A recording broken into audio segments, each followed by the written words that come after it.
Offre valable du 25 avril au 6 mai chez Tape à l'œil sur produits signalés en magasin et sur t-a-o.com.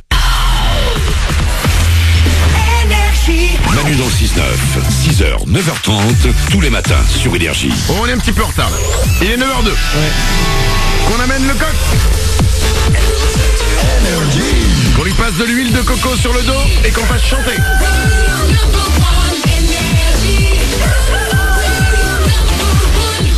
Juste après les infos, on va écouter Sean Paul et David Guetta. Et dans moins de 10 minutes, à 9h10, comme chaque matin, les infos de Glandu. L'homme qui donne des réponses aux questions que personne ne se pose.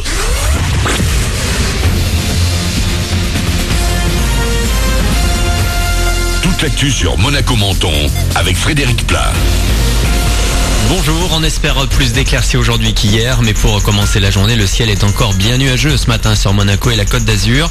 Dans l'arrière-pays, pas de problème avec un ciel le plus souvent tout bleu, avec jusqu'à 25 degrés. Côté plage, le mercure devrait difficilement atteindre les 20 degrés. Du mieux est prévu pour demain avant une nouvelle dégradation pour le week-end. Sur votre route, la circulation est assez fluide actuellement vers Monaco. À Roquebrune, l'avenue du président Kennedy fermée depuis hier soir a été rouverte il y a quelques minutes. Un éboulement était craint au niveau du tunnel. Un puits sans fond, les syndicats ne comptent pas lâcher l'affaire. Au contraire, à la SNCF, les cheminots anticipent déjà la rencontre avec le Premier ministre début mai. Ils organisent des manifestations le 3, juste avant d'aller à Matignon. En cas d'échec, les négociations un jour sans train le 14 et dans les tuyaux. Pour Air France, là, ce sont 4 journées de grève qui ont été annoncées hier, les 3, 4, 7 et 8 mai.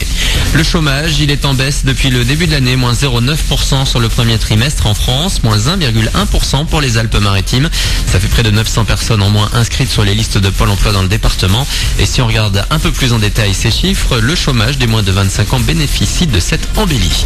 Un bout d'histoire hier sur la Côte d'Azur. L'Hermione a fait une escale remarquée au port de Nice. La réplique du célèbre voilier de Lafayette est restée amarrée toute la journée sur le quai Ribotti. L'occasion pour les vacanciers de visiter ce bateau du XVIIIe siècle et de rencontrer l'équipage. Parmi les visiteurs, le prince Albert II de Monaco.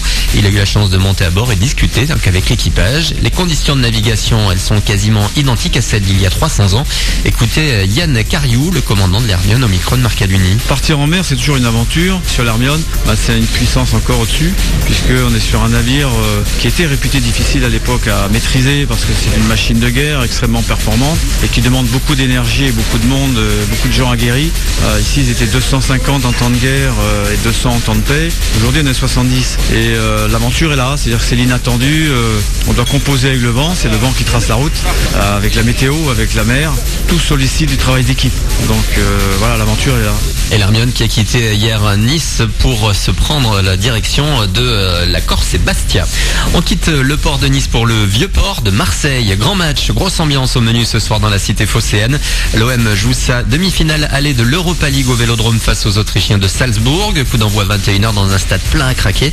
Hier soir, c'était la Ligue des Champions. Le Real Madrid s'est imposé sur la pelouse du Bayern Munich de 1. Retour programmé la semaine prochaine. Voilà pour votre actu, 9h05 sur Énergie Monaco Menton jeudi, aujourd'hui le 26 avril. Et c'est Manu dans le 6-9. Bon début de journée à vous.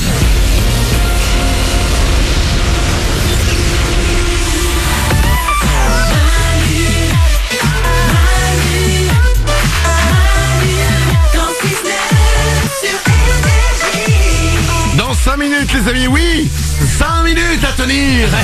Avant les infos de Glandu, comme chaque matin à 9h10, l'homme qui donne des réponses aux questions que personne n'ose se poser. Ouais. Parce qu'il y a une bonne raison, c'est qu'on n'a pas l'idée de se poser ces questions. C'est vrai. Mais lui, il va aller trouver les réponses. C'est dans 5 minutes. Les infos de Glandu, ce sera juste après Sean Paul et David Guetta. On vous rappelle que sur l'application Manu dans le 6-9, il y a un énorme cadeau à gagner. Ah ouais. C'est en exclusivité pour vous qui avez téléchargé l'application Manu dans le 6-9. C'est à l'occasion de la sortie du film Avengers Infinity War. Il y a à gagner une PS4 Pro.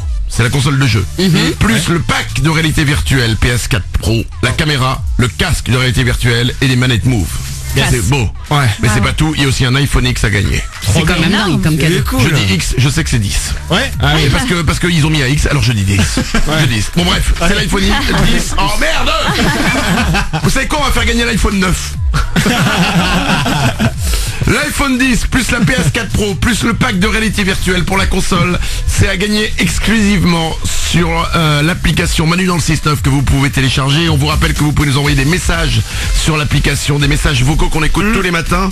Ce matin en démarrant l'émission, je vous ai dit, vous pouvez tout nous dire. Vous pouvez arriver, vous pouvez chanter, vous pouvez crier, vous pouvez danser, vous pouvez faire blablabla. Et du coup on a eu ce message. Blablabla. Voilà. T'as pris au mot quoi. Exactement. On peut en écouter un autre de message. Salut Manu, salut les ouin-ouin. J'avais juste envie de vous faire partager qu'aujourd'hui, à cette heure-ci, ça fait 18 ans que j'écoute Énergie, tous les matins. Bisous les ouin-ouin.